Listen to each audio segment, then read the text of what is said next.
You're watching Bet Safe. We're talking Formula One. It's the 2017 championship. With me is Johnny Herbert. Before we talk about Hungary, let's discuss Silverstone and domination, hey? Hey? Yeah, and as you predicted, crowd surfing more to the point, Johnny. Yeah, we all like to see a bit of that, don't we? Yeah, he's getting sort of getting to a situation. He's going to be, I think, doing that every year he goes back to Silverstone. But it's great. It's great to see Lewis in a very good mood. It's great that he did that typical Lewis bonding with the fans, because I think it's very, very important, because hundreds of thousands of fans go there year after year, and it's great that he actually does make an effort to actually engage with them as well. So I think it was great from the crowd surfing point of view, and the crowd loved it. We've said this before, that it doesn't seem to matter whether Sebastian Vettel wins a race or comes fourth in a race. It's all about Lewis anyway, isn't it? Yeah. And in particular when he wins in England, in Britain, even more so, doesn't it? The spotlight is boom. Yeah, and again, he's always in the news. He was in the news prior to Silverstone because he didn't visit London when they did the F1 event, and he got criticised for that. He said, well, he was preparing himself in his way, ready for Silverstone. And then when he won Silverstone, he basically said, well, there proves my point. I was in the right frame of mind. So I get where he's coming from. I get where the criticism comes from at the same time. 10 minutes maybe out of his time probably wouldn't have been a big issue for him, but he would have got criticised for doing just 10 minutes anyway. So it's a difficult one for him to really sort of come out of a situation like that in a positive way. But the best way of doing it is actually going out and winning on track, and that's exactly what he did again. And Valtteri Bottas as well, another good one for him, wasn't it? And particularly given the fact that he had a penalty as well. Yeah, I say starting down in 10th is always a very, very difficult one for a driver to sort of bounce back. Silverstone sort of is a difficult track to overtake because of those lovely sort of really fast Maggots and Beckett's example corners that we have at Silverstone. So it's very hard to get close. But his speed, race pace was very, very strong. And I think if we would have put him on sort of the front row with Lewis, I think he would have had a real handful on his hands, Lewis. So that's where, if we can get those guys on the front row, I think we're going to have a real proper wheel-to-wheel battle with those guys. But yes, very, very strong. As we've seen, he's a two-time race winner anyway. His race pace seems to be getting stronger and stronger, or his pace is getting stronger and stronger. And his relationship in the team seems to be strengthening at the same time. But it's Lewis who's still doing the job, who's still got the advantage, let's say, regarding sort of the points in the championship. But Valtteri in the future, I think he's looking pretty good. And I can't wait to see what his odds are going to be, because we keep looking at those, don't we? And I keep getting excited. And I keep saying I'm going to put my hand in my pocket, and I haven't yet. So we'll look at his odds shortly. But Kimi came home as well, didn't he? Finally. Yeah. It's good to see. He's always been there or thereabouts, hasn't he? And I think, I still go harp on about going back to Monaco, that pole position that it's got. Still got that raw speed there. Still got that lovely race craft and awareness of what's going on around him and feeling what's going on underneath him with the rubber on the tarmac. And Silverstone is a challenging one, and it was a big challenge for him to sort of get that Ferrari to the finish. As we saw, both of them sort of struggled right near the end of the race, which was unbelievable, because the tyre situation that we saw more on Sebastian Vettel's was completely reverse of what we saw in Austria, where we had Valtteri Bottas, who won the race, but had a big blister on the tyre, was really struggling to control that, and then it was Sebastian Vettel who had no issues whatsoever, and then it flipped around when we get to Silverstone. So it's fascinating to see how it sort of is changing around at the different tracks that we're going to, where the different loads are put on the tyres through the way that the car is working. But again, you've got to say that the way that Kimi was able to sort of just do a very, very consistent job all the way through the weekend is encouraging, because it's great if we can get sort of Kimi more involved with the championship or winning races again, which would be a brilliant thing to do. But we're going to have to wait and see if he can just keep that momentum going. We keep talking about it. It was good at Silverstone, but it just needs to sort of just have that little extra, so we can sort of go, yeah, wow. Sebastian Vettel keeps saying, I'm looking back on the season so far. We're at the halfway point, and the favourite thing he's done so far is smacking into Lewis Hamilton, because it actually showed a bit of character. Needs to see a bit more character again, or we need to, don't we, before the break? I think we will. Yeah. I think we will. I think that's just the way that Sebastian goes his racing. You know, he races right at the edge when that comes down to doing a one-lap qualifying lap, but then when it comes down to the racing, it's the same thing. You know, he wants to be the man who's the intimidator, and I think that's where what we saw in Azerbaijan was that type of character sort of coming out, and I think more of that's going to happen. You know, the pressure is really raising for him and Ferrari, because obviously it seems to be Lewis who's the one who's catching up, and I think that is where it's going to be very important to see how he reacts, how Ferrari react as well, and then it's really going to be down to, you know, Sebastian being, I think the Sebastian that a lot of people sort of, you know, love, which is he will give it absolutely everything when he gets on the racetrack, but Ferrari have got to give him the right equipment to be able to do that. They started the season very, very well, but that's just sort of petering out at the moment, and it's Mercedes who just seem to have a really good momentum, and then you got a very, very strong Lewis Hamilton at the same time. But it's fascinating because those two are going to really have a proper battle, I think, from this day forward. We've got Hungary first, but just going into the break, what happens? What do Ferrari do? I was going to say what do Mercedes do, but they probably just sit in offices doing that, don't they? Because it's all gone really well. But what do they do? What do they need to do? Well, they've got to analyse. I think the biggest thing is analysing what's going on. There was something I saw the other day about the Red Bull and its flexi wing. It was done by a photographer, and then everybody had noticed it, and then now they're sort of really sort of going towards probably complaining, I would imagine, down to the FIA about the flexi wing side of things. But it's those little ingredients are how far you push the rules. It's been part of Formula One since I've been involved, and even before that, going back to the 60s with the great Colin Chapman, for example. So those elements are going to be very, very important to get the absolute maximum out of your crew, your chief designer, and then being able to apply that on the racetrack itself. Of course, you've got the drivers who will always do the best job that they possibly can, but that equipment that they give them has got to be very important. So this is that development race that is always interesting to see which team is able to sort of produce the best during the whole season. And it's been Mercedes who had the struggle in Russia, who had the struggle in Monaco with Lewis Hamilton especially, and then they really have turned it around. They've done a brilliant job being able to have that sort of Mercedes that was quick, and then it wasn't quite as quick, and then it came back again, and it dropped off once again. Now they just seem to have a very high level by the look of things, and where Ferrari are just sort of static almost, and it's now really down to Ferrari digging deep to really be able to come out and sort of find something new. They've got to look at the Red Bull, they've got to look at the Mercedes, and they've got to find something that they haven't got, and they've got to be able to stick it on their car and use it to the full potential. Well, let's have a look at the drivers' standings as it is. Sebastian Vettel 177, Lewis Hamilton 176, 1 point. Yep. Valtteri Bottas 154. You know, again closing in, very close. Yeah. And Ricciardo on 117.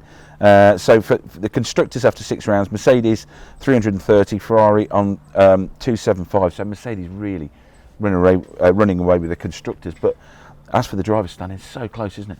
Yeah. I think constructors just shows how much the Mercedes, as I was saying before, have just sort of ramped up their game, and that's where Ferrari really got to get it together to give Sebastian what he needs to be able to win this championship. But how close it is in the drivers' championship as well. Yeah, no, that 1 point. It's just brilliant, because it's just good to see these guys to-ing and throwing. One's having a sort of a good part of the season, then he has a bit of a lull, and then the other one has a great couple of weekends at the same time. And then we're talking about going into Hungary, and it's a place that Lewis Hamilton has won 5 times. Yeah. 5 times, and that shows the strength of a track. It's a very tricky. It's a bit like a go-kart track. It's very, very twisty. It's got quite a lot of grip when you're in a qualifying mode. It's very hard on the tyre as well. It's always been very hard with degradation as well historically. So it's a proper driver's circuit as well. You can really get the car and grab it by the scruff of the neck and really get aggressive as you go through, turn 1 and turn 2. Turn 3 is not so bad.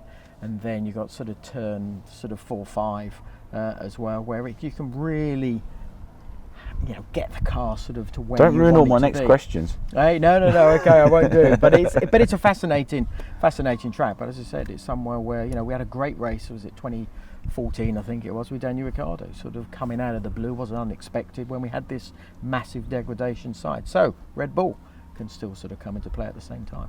Well, let's do my favourite bit then. Let's look at the odds going into this one. Lewis Hamilton, 8-13. Oh, sorry, this is the championship. Okay. 8-13. Sebastian Vettel, 2-1. Okay. All right. Interesting. Yeah, very interesting. Valtteri Bottas, 16-1. When you think Bottas, well, Vettel's on 177, Valtteri's on 154, and his odds are 16-1 compared to 2-1. Sure.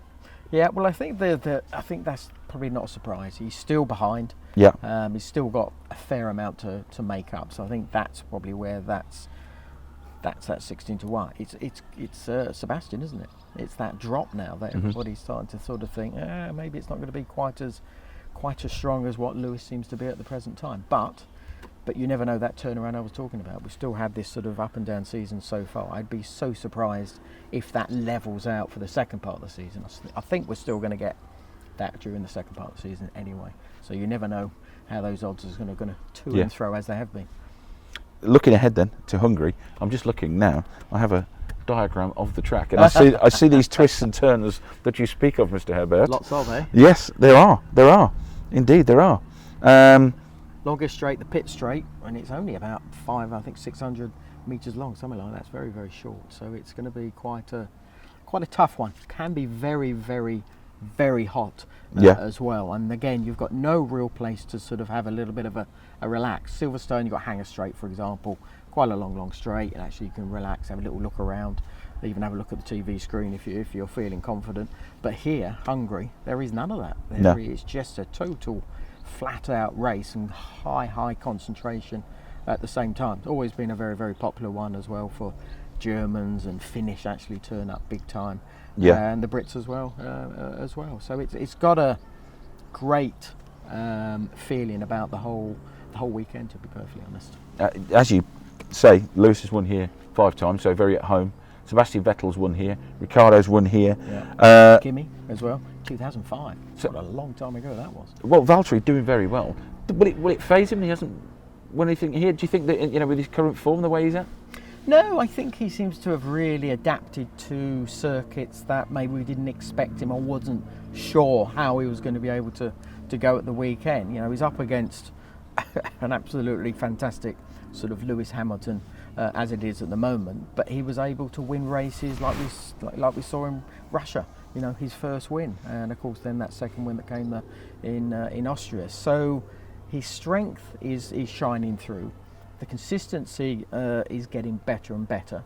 Now that's going to be quite key for him, because I think we all are aware that consistency can be such a powerful thing for a driver to really use once he gets on the racetrack, knowing that he's up against someone who will probably end up being one of the greats, Lewis Hamilton, but he's actually been able to fight against him. He had a brilliant race in Silverstone. That strength and consistency that he had is something he's going to use, that positive energy, and take that to a really different type of track, but a track that I think will suit him quite well. He's a karter of old, as everyone on the grid has been, and this is where he'll be able to really, I think, have a real challenge towards his teammate Lewis Hamilton. But we do know how strong Lewis has always been since his very first year, his first win in 2007.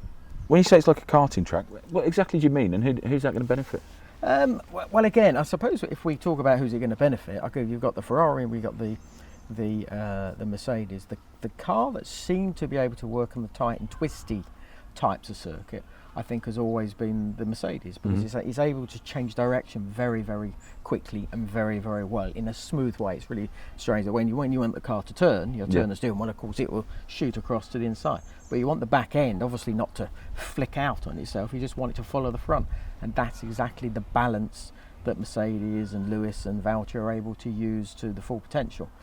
The Ferrari, on the other hand, seems to be a car that works on slightly longer radius corners. There are quite a few of those actually in Hungary as well. So I think that's where you're going to have a little bit of a shift, I think, slightly towards Ferrari, because I think they have a car that has a flow to it. I still don't think the qualifying is going to be for them. I think that's still going to be Mercedes. But from the race point of view, the flow of that track is very, very important to have, because if you can have that consistency, And the one issue we've been having and seeing over the last 2 races especially is the blisters we saw in Austria.